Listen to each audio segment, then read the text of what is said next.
The hot stove for the Orioles heating up a little early this offseason as the O's, it's not even November yet, and they've already brought in a pitcher.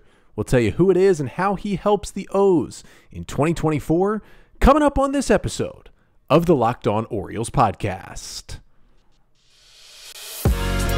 You are Locked On Orioles, your daily Baltimore Orioles podcast, part of the Locked On Podcast Network, your team every day.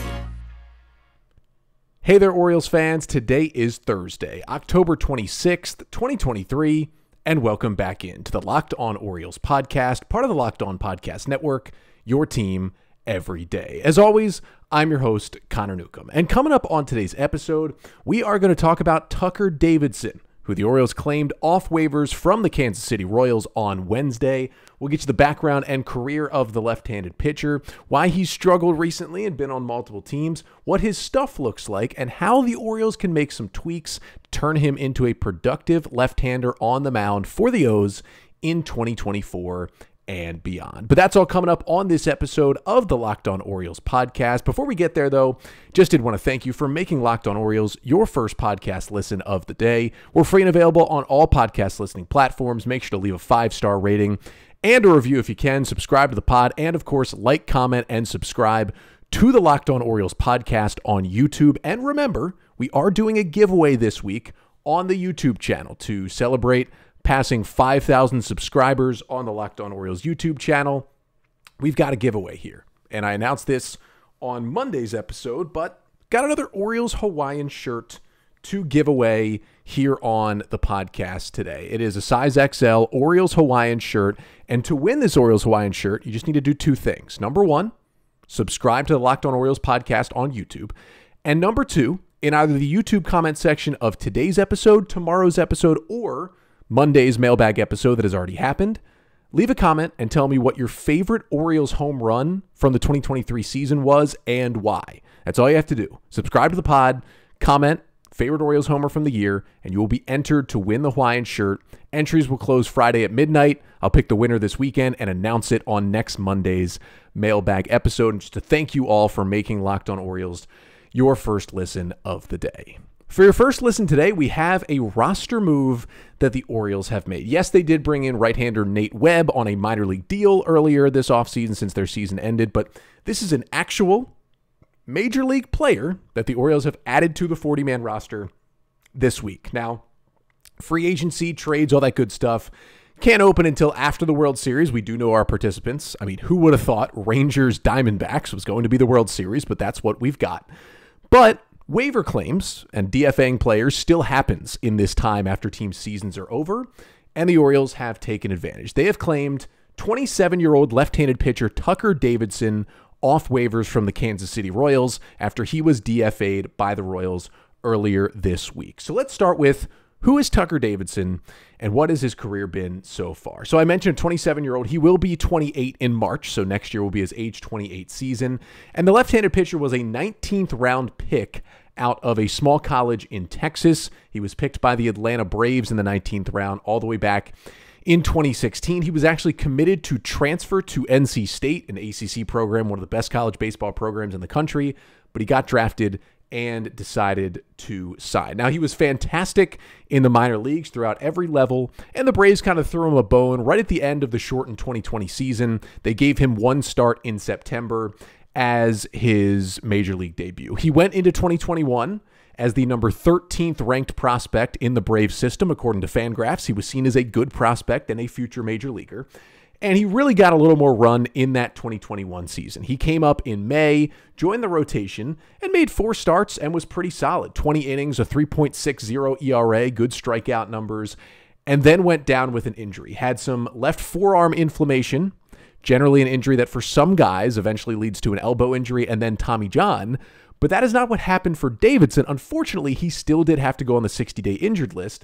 And for a guy who the Braves had in their plans, that was a good Braves team. Remember, the Braves team that won the World Series in 2021, they had plans to keep Davidson in their rotation for the entire year, but he got injured. But then later in the year, they got to September, and it was starting to look like Davidson was getting ready to come back. And he was throwing, and he was feeling healthy. And now the Braves never brought him back in the regular season. and they didn't put him on the postseason roster initially, but they kept him in Florida at the spring training complex, throwing basically just in case they needed him in the postseason because he was finally healthy again, and he was a young guy that they kind of wanted to trust. And all of a sudden in the World Series in 2021, if you remember back then, Charlie Morton, Brave starter, gets hit right on the shin with a comebacker, basically breaks one of the bones in his leg, and is done for the World Series. And of course, because of that, you are allowed to replace him on the roster because he was injured. Because Davidson was healthy and was still throwing, the Braves replaced Morton with Davidson. But it wasn't just a replacement to say, all right, Tucker Davidson, come be the last guy in our bullpen just in case we need another arm. No. It was Tucker Davidson, come replace Morton and start Game 5 of the World Series. That is how crazy that was. And he could have won the World Series. The Braves were up 3-1, and they gave Davidson the ball in Game 5. Now, it didn't go great, and they weren't asking for it to go great. He goes 2 innings against the Astros that night, allowed 4 runs, 2 of them earned on 2 hits, walked 3, and struck out 1, and then the Braves turned things over to the bullpen. They weren't expecting much from Tucker Davidson, but it's still pretty wild that they just brought him up and started him in a World Series game. Didn't pitch for the rest of that World Series. Of course, Braves won the title, and Davidson got a ring. He literally pitched in the World Series, and then he made the opening day roster for the Braves in 2022, and they said, all right, he's going to be a piece for us now. Well, then he posted a 6.46 ERA in 15 1/3 innings, and right back down to AAA he went. Just wasn't cutting it. And he stayed in AAA for a while, and then at the deadline, the Braves sent him away. Sent him to the Angels in a trade that also sent Jesse Chavez over there, where the Braves acquired closer Raciel Iglesias, who still to this day is the Atlanta Braves closer, was one of the best closers in baseball. Angels thought they got a good pitching prospect who just didn't have a spot with the Braves, but would have a spot in their rotation. Well, they put him in their rotation, and he wasn't exactly great either. And by the end of 2022, between the Braves and the Angels, he had a 6.75 ERA in 52 innings of work. Now, his FIP was 4.84, so he was definitely getting unlucky, but he walked more batters than he struck out in total in the big leagues in 2022. It wasn't looking great. Now, he came back with the Angels in 2023, made the opening day roster again, but did not win a starting spot. Pitched out of the bullpen for the Angels. And early in the year, he was pitching very well out of the Angels bullpen this season. But things started to go downhill. And by late July, he had a 6.54 ERA in about 32 innings out of the Angels bullpen.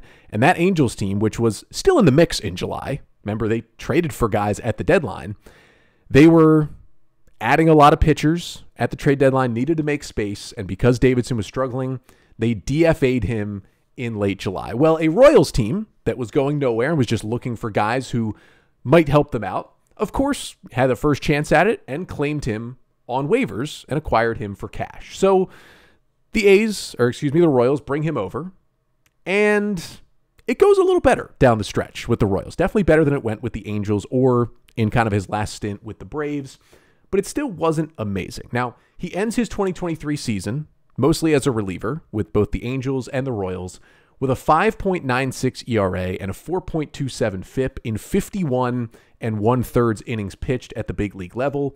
20% strikeout rate was just below league average, but an 8% walk rate was league average. He definitely cut down on the walks in 2023, which was a good sign. And also, he didn't get hit super hard. 34% hard hit rate against Davidson was among basically the top quartile in Major League Baseball. He was pretty good at limiting hard contact despite the high ERA throughout the season. So there's still some things there. But despite all that, and despite the Royals being terrible, and I don't see them getting a lot better in 2024, you would think a guy like Davidson, who had been a well-regarded prospect, had pitched in the World Series for the Braves 2 years ago, you'd think a team like the Royals would probably hold on to him. Well, you'd also think a team like the Royals would hold on to Ryan O'Hearn, and they didn't do that. And instead, the Royals DFA'd Davidson earlier this week, and the Orioles saw a chance, claiming him on waivers and placing him on the 40-man roster. The Orioles did have one open 40-man roster spot, so Davidson fills it, and now they are at a full 40 on that roster. Of course, that will go down to 35 once the World Series ends, with the 5 Orioles impending free agents coming off that roster. So that is how he got himself to Baltimore. But now the question is, Connor, you said a lot of high ERA since he really joined the big leagues in 2021. The Orioles just won 101 games. Yes, they need pitching, but do they really need pitching that's performed this poorly? Well, here's the thing. As we know, when Mike Elias makes a waiver claim, there is always a reason. The Orioles are well past the point of just claiming warm bodies with working arms that can eat up some innings for a bad team. They are looking for guys who they can make some tweaks and some adjustments, and they see something buried deep in the numbers where they can be an effective big leaguer. And that is why they got Davidson. So coming up next, I'll tell you what the Orioles may have seen in Tucker Davidson's career so far that led them to just kind of take a flyer on the 27-year-old lefty. But first, this episode of the Locked On Orioles podcast is brought to you by Ibotta.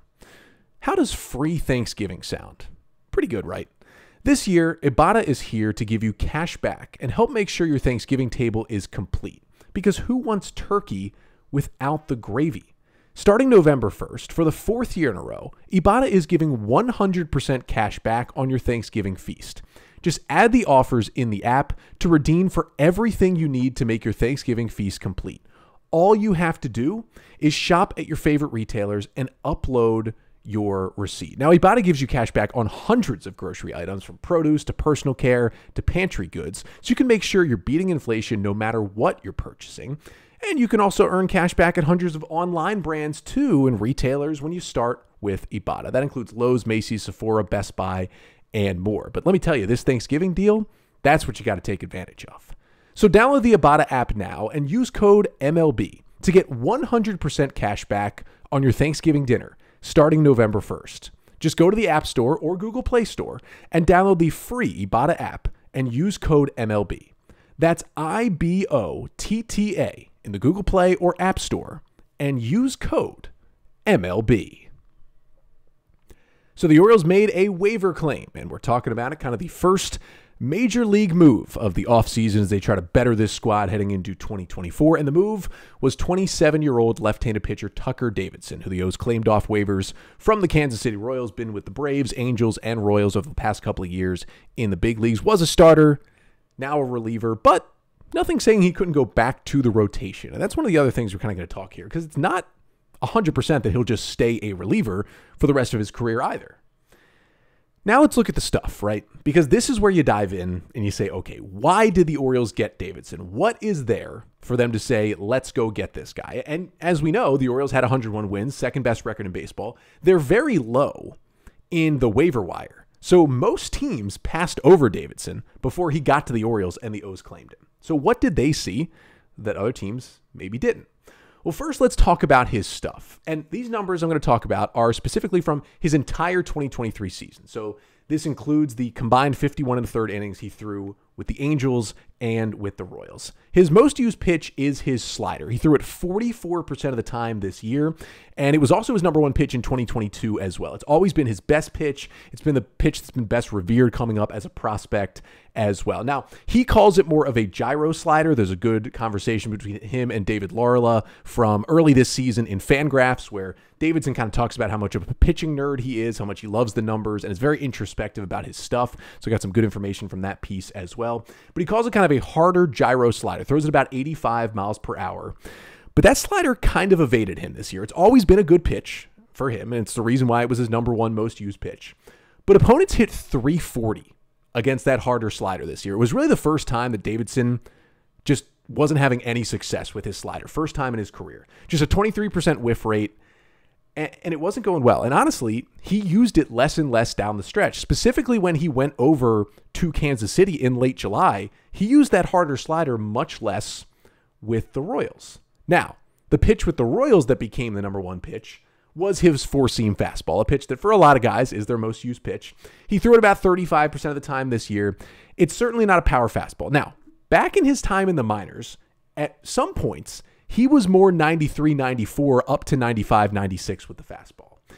He was more like 91, 92 on that four-seam fastball velocity this season. And it's weird because usually when guys move to the bullpen, they add velocity. But with all the stuff he's gone through and the changes and everything, he has lost some velocity over time. Now, that four-seamer hasn't been very good either.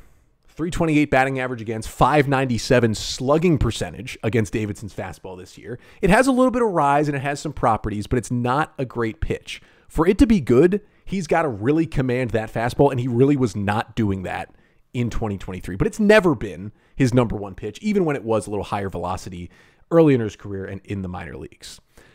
But here's where things get interesting, and he started to make some changes specifically with the Royals. And I got to give the Royals credit here. Like, not really known for their player development right now, but they made some changes with Tucker Davidson that gave him more success in Kansas City down the stretch, which is why it's even more surprising that they are the team that let him go here this offseason. He added a sweeper this season. Now, he's not the only pitcher to add a sweeper.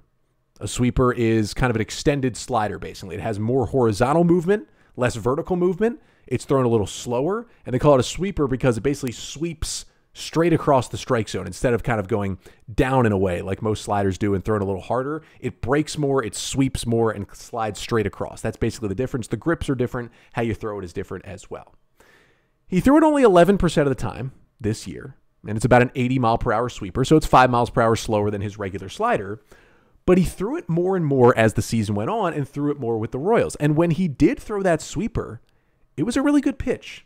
Expected batting average is .202 against it. Expected slugging just .266. Nobody was hitting for power against that pitch. And a 32% whiff rate, pretty solid against that sweeper for Davidson. It was a really good pitch against left-handed hitters for him this season. So I think that's something the Orioles see. They see that, he's always throwing this good slider, right? Then when it evaded him, he found the sweeper, and the sweeper ended up being more effective. I don't see the Orioles completely getting away from his regular slider because that's been his go-to pitch for his career. It's hard to get completely away from that, but I could see them saying, let's do more sweepers, less sliders, and see what that does for you. But here comes the calling card. Here's the pitch that I think the Orioles identified and said, this can be a legitimate elite weapon in the big leagues. And that is the splitter for Tucker Davidson. Now, you see many more righties than lefties throw splitters, as we've seen from Felix Bautista, who has the best splitter in Major League Baseball. Now, he threw the splitter a couple of times, literally 5 times in 2022, according to Baseball Savant. So maybe he was toying with it. And then he threw it a few more times, like back in April with the Los Angeles Angels. But the splitter didn't really come to form for him until he got to Kansas City this year. Until August and September down the stretch with the Royals, he really started to introduce it. Now, in total in the season, the splitter was just 7% of his offerings. But when you turn to late in the year, it was more up to 10, 15+%. He was throwing it more and more. Now, he threw 63 splitters this year. 63 pitches were splitters. It's not exactly a large number, but 61 of them were thrown to right-handed batters. And as a changeup or a splitter is for many lefties, it's a way to get right-handed hitters out. And that pitch was insanely good. I know it's a small sample size, right? It's only 63 pitches. That is not a large sample size for a guy for one pitch to be thrown. But it's an 83-mile-per-hour splitter. Opponents hit just 105 against it. They had just one extra base hit, one double against it this year. It produced, on average, a -5 launch angle. Basically means when guys hit it straight into the ground, soft contact, and a 53% whiff rate against the splitter. That means when guys were swinging at the splitter, they swung and missed more than half the time. There were only 2 pitchers in all of Major League Baseball this season who threw at least 60 splitters and had a better whiff rate on that pitch than Tucker Davidson. Number 1 was Felix Bautista, who's got the best splitter in baseball, 60% whiff rate. And number 2 was Fernando Cruz, kind of an interesting reliever who helped the Reds bullpen this year. And number 3 is Tucker Davidson. That is why I think the Orioles went and got this guy, because you can see with that sweeper against lefties and the splitter against righties, and just being able to throw the harder slider and the four-seamer for strikes, not exactly be out pitch, but being pitches he can throw for strikes to get ahead in the count, he can get righties and lefties out. And he's done it over his career. Not just in 2023, but for his entire career, he has been better against right-handed hitters than he has against lefties. And that is really important for a left-hander who either is going to give you length out of the bullpen or potentially could be a starter. Like that's what he was when he first got to the bigs. It's still not out of the question that he could be a starting pitcher in Major League Baseball. It is exciting to know that he could still be a starter with the O's maybe. But what I see here is a guy who's going to help beat platoon advantages, because the O's probably would have him throw more sweepers than sliders, more splitters than anything else, and he can get both sides of the plate out. So that's what the stuff looks like. So I guess the question is, well, can he really help the O's? Can he even survive the offseason on the roster? Try to answer that question to finish off the pod coming up next. But first, this episode of the Locked On Orioles podcast is also brought to you by Jase Medical. Now, we get the question a lot. What is Jase Medical? Well, Jase Medical is there basically to help you out when you need it. The product that they have is called the Jase Case. The Jase Case has dozens of medications that you can choose from. And essentially, it is a personalized emergency medication kit that contains 5 essential antibiotics that treats the most common and deadly bacterial infections. And you can also customize your Jase Case and add additional life-saving medications based on your unique needs. You can even get a gift card for your family or loved ones so they can get a Jase Case of their own. So go to jasemedical.com and enter code LOCKEDON at checkout for a $20 discount on your order. That's promo code LOCKEDON at jasemedical.com. So we're finishing up here talking about Tucker Davidson, who had kind of an interesting time, right, in his big league career so far. And for Davidson, you know, it hasn't always been good, right? But the Orioles clearly see something here to claim him on waivers. And he's got the splitter, he's got the sweeper.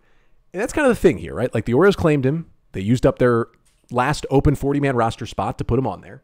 And as I said, with the 5 free agents, it will go down to 35 players there. So they'll have some flexibility heading into the offseason. And there's no guarantee that Davidson does still survive the offseason, right? Like, what I see from Tucker Davidson is very similar to what the Orioles did with Ryan O'Hearn last offseason. Royals gave up on him for some reason. They saw the chance to claim him, and they did. Then they said, well, we can't keep him on the 40-man all offseason. We got to be more flexible. So they DFA'd him, but they knew nobody else would claim him. So he stays in the organization. You still give him an invite to spring training. He gets to show things off. And then eventually you get him on the roster when you need him. And we know how big O'Hearn was for the Orioles this year. That is what I see for Tucker Davidson. Now, he's not a free agent until after 2027. And he's not even arbitration eligible until after 2024. So he's cost controlled for a long time.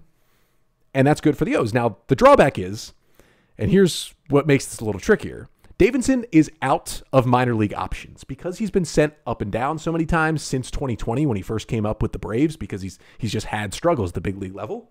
He has no more option years. So even if the O's do DFA in this offseason, get him off the 40-man, if they ever do get him to the big leagues next year, you couldn't just option him to AAA. You would kind of have to be one of two things. Either he's good enough to stick around for most of the year, or he just comes up, doesn't have it, and maybe if you DFA him again, you can keep him in the org again and no one will claim him.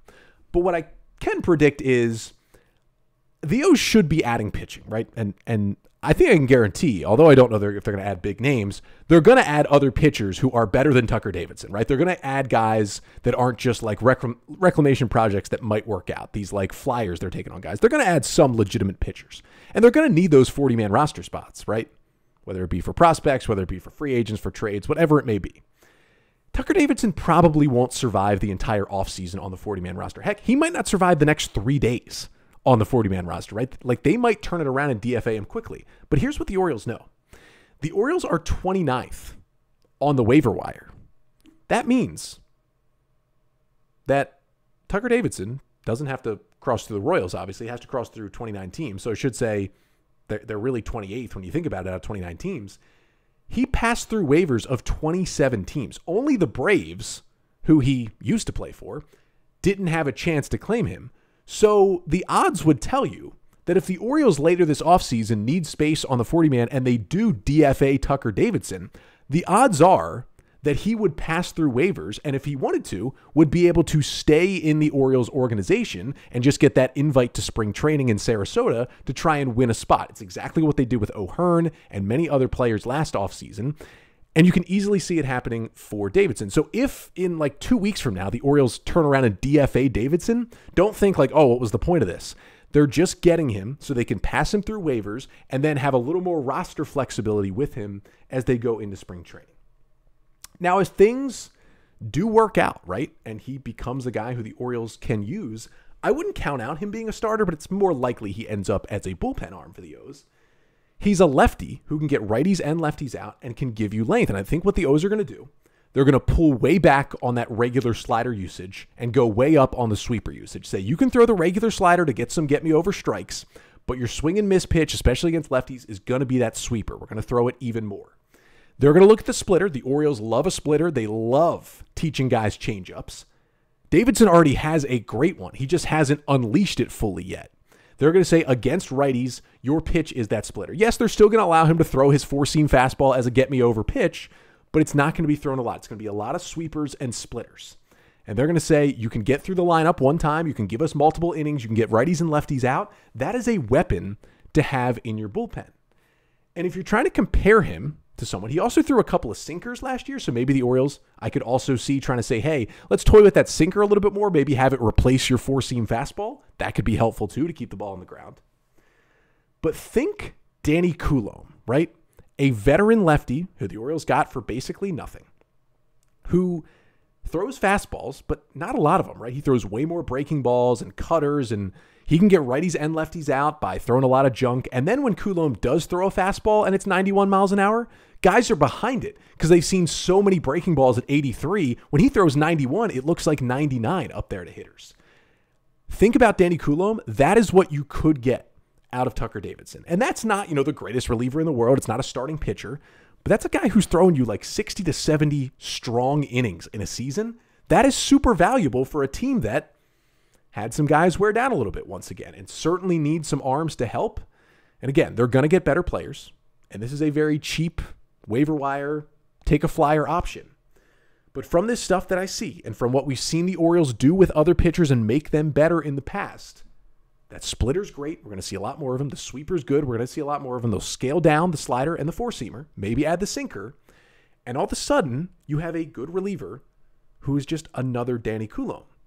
And maybe if you kind of look at the Orioles lefties in the bullpen, like DL Hall looked awesome. He's certainly going to be in that pen, and somebody's going to need to be moved up into the closer role without Felix Bautista. And I think the O's will bring in some veteran relievers in free agency as well. But if you look at the lefties in that pen, Danny Coulombe is a free agent after next season. And I would still hold on to him, but you never know what this O's team, if they are, like John Angelo says, going to act like the Guardians and act like the Rays, they could certainly trade away a guy who's coming up on free agency. Or a Cionel Perez, who way outperformed his peripherals in 2022, had a really bad first half, then was better down the stretch, but still wasn't striking a lot of guys out. His value is high again. I talked about this last offseason. Would the Orioles maybe trade a Cionel Perez when he's value at his highest? They've done it with relievers before because they're so volatile, and they'll do it again. Tucker Davidson could be a guy for cheap that is a fallback option if they chose to make those moves. I'm not saying they will, but even if they keep those guys, Davidson, if the O's make these fixes, could be good enough to still make the Orioles bullpen anyway. This is what, I got to give him credit, Michael Elias and his team have been so good at doing. Finding value in waiver claims and turning them into productive major leaguers. I'm not saying it's going to happen because everything we've seen from Davidson at the big league level mostly has not been very good. But when you see how things changed right at the end with the Kansas City Royals, the pitch mix changed and he got better and that splitter looked good and that sweeper looked good, you give that to the Orioles pitching staff and Chris Holt and let him unleash it over a full season, they could have a productive reliever in Tucker Davidson. But that'll do it for today's episode. Thank you so much for tuning in. Thank you also for being patient just with the season over, but the World Series not over yet. Took a couple of days off on the podcast this week, but we are back here on a Thursday, and we're back again tomorrow for one more episode. We continue our Orioles season player review series on tomorrow's pod. Paul Valley joins us from the Bat Around. We are going to talk about Gunnar Henderson's stellar season, why he, after winning Rookie of the Year this year, could win MVP next year. And we'll also talk about Joey Ortiz, future Oriole or trade piece this offseason. That's coming up on tomorrow's episode. But until then, I'm Connor Newcomb, and this has been the Locked On Orioles podcast, part of the Locked On Podcast Network. Your team every day.